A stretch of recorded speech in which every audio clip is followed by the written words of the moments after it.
Assalamualaikum warahmatullahi wabarakatuh. Pada hari ini kami akan membentangkan tentang agensi yang berkolaboratif dalam membantu MBPK Ketidakupayaan Penglihatan.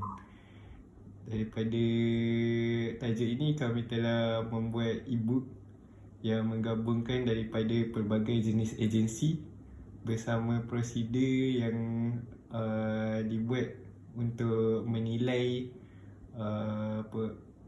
MBPK yang ketidakupayaan penglihatan dan juga jenis instrumen yang digunakan. Baiklah, kita mulakan dengan agensi yang pertama.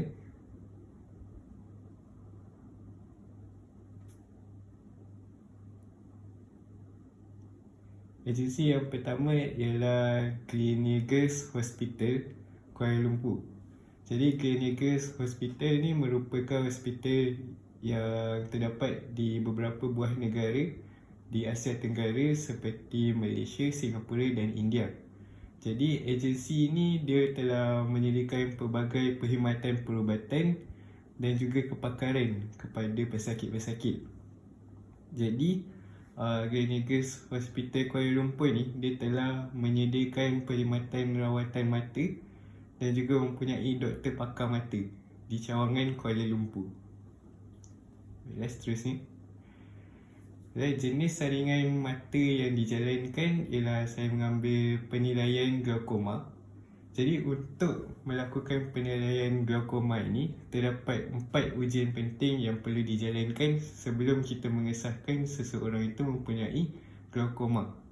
Jadi ujian yang pertama ialah pengukuran tekanan mata dengan menggunakan alat tonometer.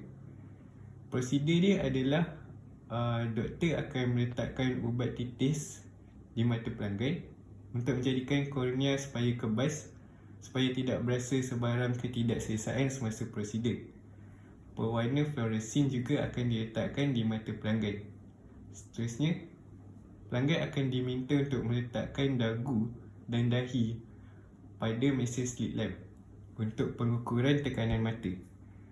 Jadi, di bahagian mesin tonometer, di bahagian hujung biru, ia akan bergerak ke hadapan perlahan-lahan menyentuh kornea dan punat mesin tersebut akan dipusingkan untuk mengukur tekanan mata. Seterusnya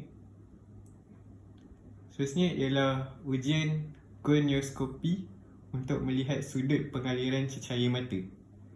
Jadi, prosedur dia ialah doktor akan menitiskan ubat bius di dalam mata pelanggan untuk tidak merasa sebarang ketidakselesaan. Jadi, prosedur yang pertama ni sama seperti prosedur yang ujian yang sebelum ni, iaitu meletakkan cecair supaya kebas. Dan seterusnya ialah pelanggan akan diminta untuk meletakkan dagu dan dahi pada mesin slit lamp untuk ujian gonioskopi.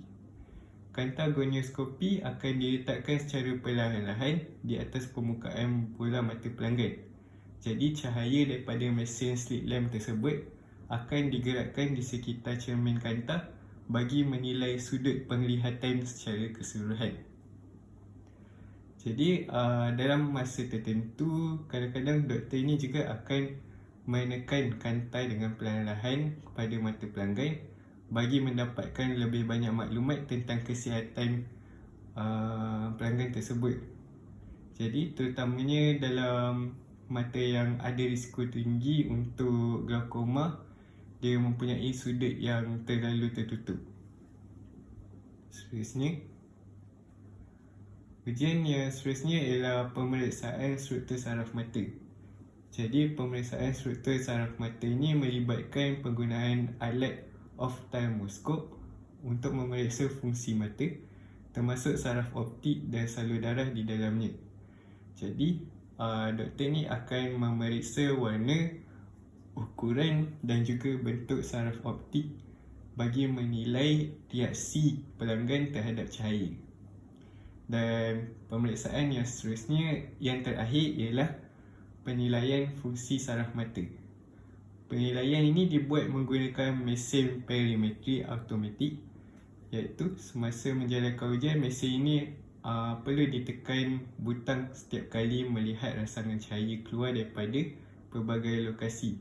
Jadi daripada mesin ini kita dapat melihat reaksi pelanggan terhadap cahaya, adakah mereka mempunyai rangsangan yang bagus ataupun yang tidak bagus. Jadi di sini kita dapat melihat medan penglihatan mereka sama ada di pinggir ataupun medan penglihatan mereka adalah besar. Baiklah, seterusnya ialah ini merupakan instrumen yang digunakan. Di sebelah kiri tersebut ialah alat tonometer. Mungkin kita dah selalu pernah guna alat tonometer ni. Lepas tu ada mesin slit lamp, kantagonioscopy, ophthalmoscope dan juga mesin perimetri.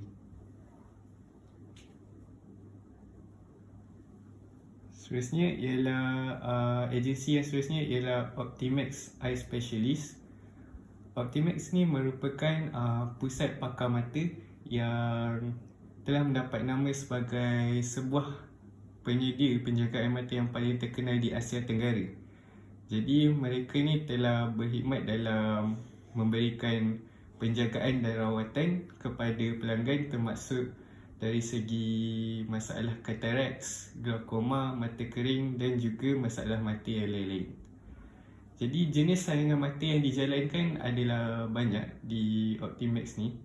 Yang pertama kita ada penilaian mata malas, acuity penglihatan, refraksi pengukuran mata, ujian penglihatan warna, penilaian fungsi otak mata, pemeriksaan bahagian luaran mata, topografi kornea ataupun pemetaan kornea, penilaian ketebalan kornea dan juga penilaian mata kering. Jadi saya ingin mengambil satu sahaja penilaian yang dibuat oleh Optimax, iaitu penilaian mata kering. Jadi prosedur dia ialah penilaian mata kering ni dia menggunakan tier filem osmolarity ataupun filem kepekatan air mata. Jadi cara dia ialah air mata pelanggan akan diambil menggunakan micropipette. Diambil tidak terkena di bahagian dalam mata. Dia hanya mengambil di bahagian luar dasar mata. Seterusnya ialah air mata tersebut akan didiagnosis mengikut tahap kesejukan air mata pada osmometer. Jadi setelah mereka mendiagnosis tahap kesejukan air mata tersebut, jika didapati kepekatan adalah lebih daripada 309 miliosmometer liter, ia menunjukkan bahawa pelanggan mempunyai masalah mata kering. Jadi untuk yang normal adalah antara 210 hingga 309 miliosmometer per liter sahaja. Jika lebih, ia menunjukkan bahawa terdapat masalah mata kering. Baiklah, itu sahaja. Saya akan sambung kepada Muhammad Nafis. Okay, terima kasih kepada saudara Syabil. Jadi saya akan menyambung kepada agensi seterusnya. Agensi seterusnya ialah Association of Malaysian Optometrists ataupun dari singkatannya AMO. Okey, untuk pengenalan, Association Malaysian Optometrists adalah badan persatuan profesional yang mewakili optometris di Malaysia. Optometris ialah graduan dengan sekurang-kurangnya ijazah sarjana muda optometris daripada universiti yang diiktiraf. Optometris adalah profesional penjagaan mata utama yang menyediakan perkhidmatan pemeriksaan mata dan penjagaan penglihatan komprehensif. Okey, dalam EMO ni terdapat beberapa komponen dalam saringan penglihatan. Okey, yang pertama pemeriksaan visus ataupun acuity. Pemeriksaan visus ni dijalankan dengan menyuruh pelanggan untuk membaca huruf ataupun nombor yang terdapat pada carta penglihatan pada jarak tertentu. Okey, seterusnya ujian refraksi. Ketiga, pemeriksaan tekanan mata. Keempat, pemeriksaan keserasian mata. Kelima, pemeriksaan mata dalam ophthalmoscopy. Seterusnya pemeriksaan lapang pandangan. Dan yang terakhir, ujian warna. Okey, ini adalah jenis-jenis saringan yang terdapat dalam EMO. Yang pertama, pemeriksaan slit lamp biomikroskopi, itu kesihatan bahagian hadapan mata. Yang seterusnya, pemeriksaan tonometer, ujian tekanan dalam mata. Yang ketiga, pemeriksaan fundoskopi, itu kesihatan bahagian belakang mata. Dan terakhir, teknologi artificial intelligence AI yang akan mengesan risiko penyakit sistematik melalui mata. Okey, ini adalah instrumen saringan yang terdapat dalam AMO. AMO ni menggunakan phoropter, seterusnya ophthalmoscope, yang ketiga autorefractor, empat keratometer, seterusnya tonometer, seterusnya slit lamp, carta penglihatan, perimeter, dan akhir sekali optometri bergerak. Ini adalah contoh-contoh gambar instrumen saringan yang digunakan. Okey, untuk prosedur, saya ingin mengambil prosedur penilaian myopia yang dilakukan oleh AMO. AMO ni menggunakan banyak cara, tapi saya akan ambil dua sahaja, iaitu pemeriksaan ketajaman mata. Okey, pertama, dalam pemeriksaan ini pesakit akan diarah untuk berdiri pada jarak yang berbeza. Kemudian pesakit itu akan dikehendaki membaca huruf atau simbol-simbol yang terpapar pada carta penglihatan di hadapannya. Dan seterusnya, yang kedua, pemeriksaan menggunakan autorefractor. Yang pertama, pesakit diminta meletakkan dagu pada papan khas di hadapan mesin. Dan seterusnya, pesakit diminta untuk melihat ke hadapan mesin dan fokus pada objek yang ditujukan. Objek yang ditujukan tu sama ada contohnya gambar sebuah bangsal ataupun gambar belok udara panas. Yang terakhir sekali, pakar optometri akan menggerakkan mesin ke arah mata kanan dan mata kiri secara bergila-gila. Hal ini dilakukan untuk mendapatkan imej Cooper pada kedua-dua biji mata. Mesin ini akan menganalisis pantulan cahaya daripada retina. Jadi mesin daripada pantulan cahaya itu, mesin itu dapat mengenal pasti sama ada pesakit itu menghidapi myopia ataupun tidak. Okey. Untuk agensi seterusnya ialah Vista Eye Specialist. Untuk pengenalan, Vista Eye Specialist adalah satu kumpulan profesional tentang penjagaan mata dan pusat penjagaan mata spesifik yang memberikan servis berkaitan penglihatan. Vista menawarkan prosedur pembetulan mata seperti pembetulan rabun dekat,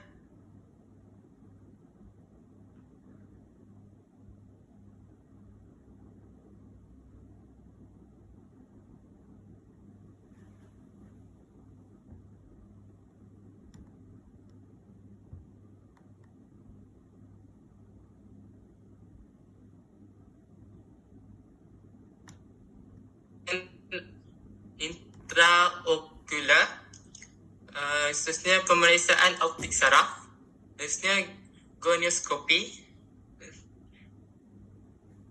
kena dan makula, seterusnya pemeriksaan ketajaman penglihatan, brachimetri, dan terakhir sekali pemeriksaan refraksi. Ini adalah contoh-contoh saringan, contoh-contoh instrumen saringan yang terdapat dalam Vista, seperti autorefractor, tonometri, phoropter, ophthalmoscope, perimeter iaitu alat pemetri, slit lamp, gonioskope, pesimeter, dan terakhir sekali retinal camera. Untuk prosedur untuk Vista ni, saya mengambil prosedur penilaian katarak. Untuk prosedur pertama, pemeriksaan retina. Pertama, doktor akan menitiskan beberapa titik ubat mata pada mata pesakit supaya pupil menjadi lebih luas, ataupun dalam bahasa perubatan ianya disebut sebagai proses pengembangan. Yang kedua, doktor akan memeriksa kanta mata dengan menggunakan lampu celah ataupun slit lamp tu atau fotomoskop. Yang kedua, pemeriksaan ketajaman mata. Pesakit akan seperti pemeriksaan ketajaman mata ni seperti pemeriksaan visual tadi. Pesakit perlu membaca huruf-huruf yang terdapat pada carta penglihatan di hadapan mereka. pesakit akan menutup sebelah mata dan membaca, kemudian menukar kepada mata sebelah lagi. Jadi pada masa yang sama, doktor dapat menentukan sama ada penglihatan pesakit mempunyai masalah ataupun tidak. Dalam hal ini masalah katarak. Okey. Seterusnya saya akan memberi giliran kepada rakan sekumpulan saya iaitu Nasrin. Baik, Assalamualaikum warahmatullahi wabarakatuh. Pada hari ini, saya ingin membentangkan tentang KPJ. Apa itu KPJ? KPJ ialah perniagaan KPJ Healthcare Berhad. KPJ diasaskan berdasarkan visi untuk menjadi penyedia penjagaan kesihatan pilihan di rantau ini. KPJ memberi tumpuan kepada penyampaian perkhidmatan penjagaan kesihatan berkualiti bertaraf dunia melalui rangkaian luas penyelesaian penjagaan kesihatan khas di seluruh rantau di 5 negara iaitu Malaysia, Indonesia, Thailand, Bangladesh dan Australia. Antara saringan penglihatan yang disediakan di KPJ ialah yang pertama sekali, KPJ menyediakan saringan katarak secara percuma. Ketua Pegawai Korporat KPJ Healthcare Arizano berkata, projek itu dilaksanakan untuk meningkatkan kesedaran tentang penjagaan dan kesihatan mata selain menawarkan penyelesaian kepada mereka yang menderita akibat masalah kebutaan atau penglihatan kabur kerana katarak. Okay. Prosedur katarak ialah sebelum itu, pembedahan adalah satu-satunya cara untuk membuang katarak. Menggunakan ubat titis mata atau rawatan lain yang mendakwa melarutkan atau menghilangkan katarak adalah tidak digalakkan. Apabila anda tidak dapat melihat dengan cukup baik untuk melakukan perkara yang anda suka lakukan, pembedahan katarak harus dipertimbangkan. Hal ini kerana pembedahan itu melibatkan membuang katarak dan menggantikannya dengan kantor tiruan. Di sini ada gambar tentang saringan dan gambar tentang pembedahan. Okay. Agensi yang kedua iaitu University Sains Malaysia. Hospital University Sains Malaysia adalah hasil pendidikan hospital universiti intensif yang memperkasakan bakat dan potensi masa depan dan membolehkan golongan berbilion terbawah mengubah kesejahteraan sosioekonomi mereka. Secara ringkasnya, hospital USM ini ditubuhkan bagi memelihara bakat semula jadi yang terdapat dalam individu-individu ini. Okay. Antara khidmat yang ditawarkan ialah hospital USM ini dia menawarkan rawatan mata laser refraktif secara percuma, di mana kita semua tahu rawatan refraktif, rawatan mata laser refraktif ini memerlukan kos yang tinggi. Hal ini agar keperluan mereka yang kurang berkemampuan dapat dipenuhi, iaitu mereka dapat mencegah buta akibat ketidakmampuan untuk menanggung kos rawatan. Okey, seterusnya. Apa itu rawatan laser mata refraksi? Pembedahan refraksi merujuk kepada beberapa prosedur pembedahan yang digunakan untuk membetulkan masalah penglihatan. Pembedahan refraktif bekerja dengan mengubah bentuk kornea. Dengan itu, cahaya dapat difokus secara terus kepada retina. Ini kerana setiap orang dia ada bentuk kornea yang berbeza-beza kalau yang ada penyakit tu. So laser refraktif ni untuk elak benda tu berlaku. Okey, antara persediaan dia, pesakit akan diberitahu tentang prosedur yang akan dijalankan dan perlu ditekankan rawatan laser adalah untuk membantu mengekalkan tahap penglihatan yang masih ada pada mata yang terlibat. Pemeriksaan mata sepenuhnya akan dilakukan sebelum prosedur dijalankan. Maksudnya, pemeriksaan ini dijalankan bagi mengenal pasti adakah penyakit mata yang mereka alami sekarang ini betul-betul memerlukan rawatan laser mata refraksi. Okay. Sebab tu, keizinan untuk melakukan prosedur akan diambil. Anak mata akan dikembangkan sebelum prosedur dijalankan. Ubat bius topikal akan dititiskan ke dalam mata untuk memberikan rasa kebas untuk mengelak kesakitan. Yang terakhir kali, prosedur ini dijalankan di klinik. Okey, seterusnya, agensi yang terakhir iaitu Survey Specialist Center Damansara. SMCV ini ialah hospital penjagaan tertiary yang komprehensif di Perbandaran Survey Velocity, Ceras. Medical center ini terletak secara strategik dalam bangunan komersial dan kediaman bersepadu berhampiran Velocity Mall dan Velocity Hotel. Hospital ini terletak kurang daripada 4 km dari pusat bandar KL. Antara komponen saringan, iaitu yang pertama, mereka menawarkan penilaian penglihatan binocular. Yang seterusnya, penilaian penglihatan warna, pemeriksaan kuasa mata, pengukuran tekanan intraokular, penilaian kesihatan okular, saringan oleh optometris berdaftar. Yang terakhir kali, konsultasi pakar. Antara prosedur dia menawarkan pembedahan katarak, pembedahan kelopak mata, suntikan intravitreus,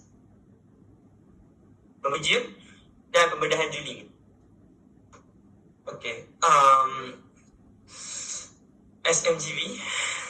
SMCV ini merupakan hospital swasta di mana kos yang diperlukan untuk berubat di sini adalah agak tinggi. Jadi kebanyakan rakyat yang tidak mampu untuk menampung kos ini akan abaikan hak yang perluan ini. Dengan ini keadaan mata mereka akan semakin lama semakin teruk.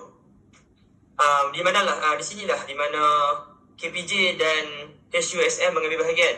Mereka menawarkan khidmat yang percuma, tetapi khidmat mereka tu tidak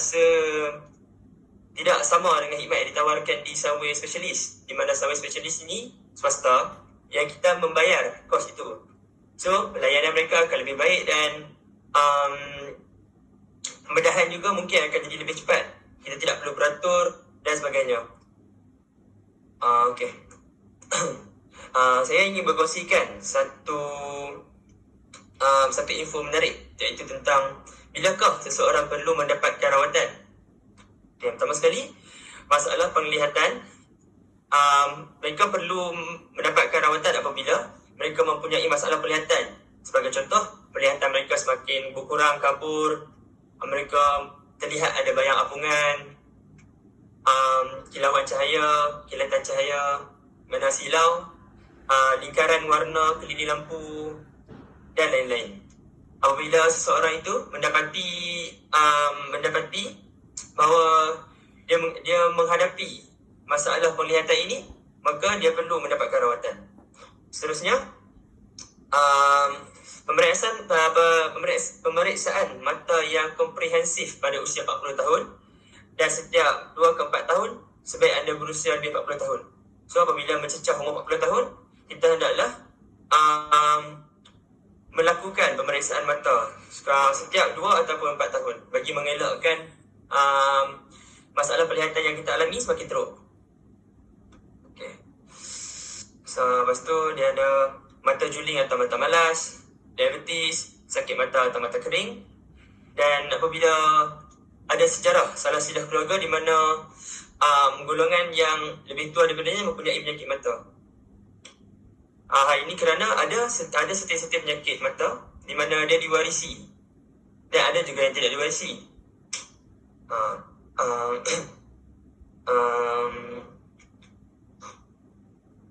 Saya rasa itu saja daripada saya. Ada apa-apa soalan tak?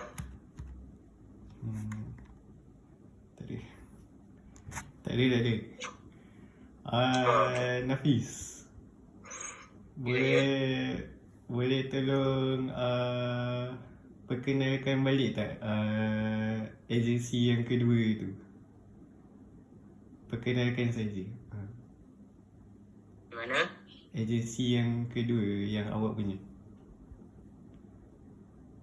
Vista Eye Specialist. Ya. Vista Eye Specialist ni dia merupakan satu kumpulan profesional tentang penjagaan mata atau pusat penjagaan mata spesifik yang memberikan servis berkaitan dengan penglihatan ni. Vista ni dia menawarkan persedia pembatalan mata. Dia membetulkan ada pesakit tu dia ada ramu jauh, ramu dekat, astigmatisme dan penglihatan membaca. Penglihatan membaca ni macam dia tak mampu untuk baca satu bahan bacaan dengan baik. Jadi Vista ni mampu untuk membetulkan penglihatannya untuk membantu dia membaca.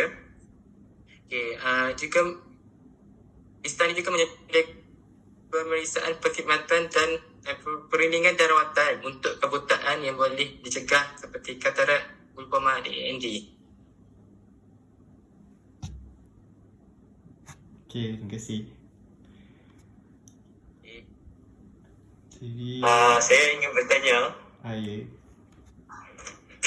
Saudara Syabil, Baik. adakah anda bersetuju dengan mitos di mana lubak merah dapat membantu seseorang itu menghilangkan rabun mata? Saya percaya bahawa makan lubak merah dapat menyihatkan kesihatan mata. Tetapi jika hanya bergantung pada makan pada lubak merah, itu kemungkinan agak mustahil untuk menghilangkan terus masalah rabun mata lah. Mungkin memerlukan rawatan. Okey. Adakah saudara semua tahu mengapa lubak merah itu baik untuk memulihkan rabun mata? Tidak. Okey. Lubak merah adalah makanan yang kaya dengan beta carotene, iaitu pigmen karotid yang juga dijumpai di dalam buah oren, sayur-sayuran, keju, susu, kuning telur dan hati. Karotid merupakan prekursor penting bagi vitamin A, di mana kekurangan vitamin A yang ekstrim akan menyebabkan kebutaan seperti yang berlaku di kebanyakan negara yang sedang membangun. Vitamin A boleh membantu dalam mengatasi masalah katarak dan degenerasi makular. Akan tetapi, jika masalah penglihatan anda tidak berkait dengan vitamin A, penglihatan anda tidak akan berubah walau sebanyak mana pun anda makan lubak merah. Baru tahu. Okey. Kita teruskan pada sesi kesimpulan lah. Okay. Baik. Baiklah, jadi siapa nak buat kesimpulan? Saya ke? Okey, saya buat Okey, kesimpulan daripada pemutaran kami ini ialah kita dapat mengetahui bahawa terdapat banyak agensi di Malaysia ini yang berusaha dan juga memberi inisiatif untuk membantu golongan-golongan yang mempunyai ketidakupayaan penglihatan ini, seperti golongan yang mempunyai masalah rabun, katarak dan glaukoma ni. Jadi dengan adanya bantuan-bantuan ini, golongan-golongan yang mempunyai ketidakupayaan penglihatan ini mampu untuk menjalani kehidupan seperti biasa tanpa terhalang oleh masalah penglihatan yang dihadapi oleh mereka.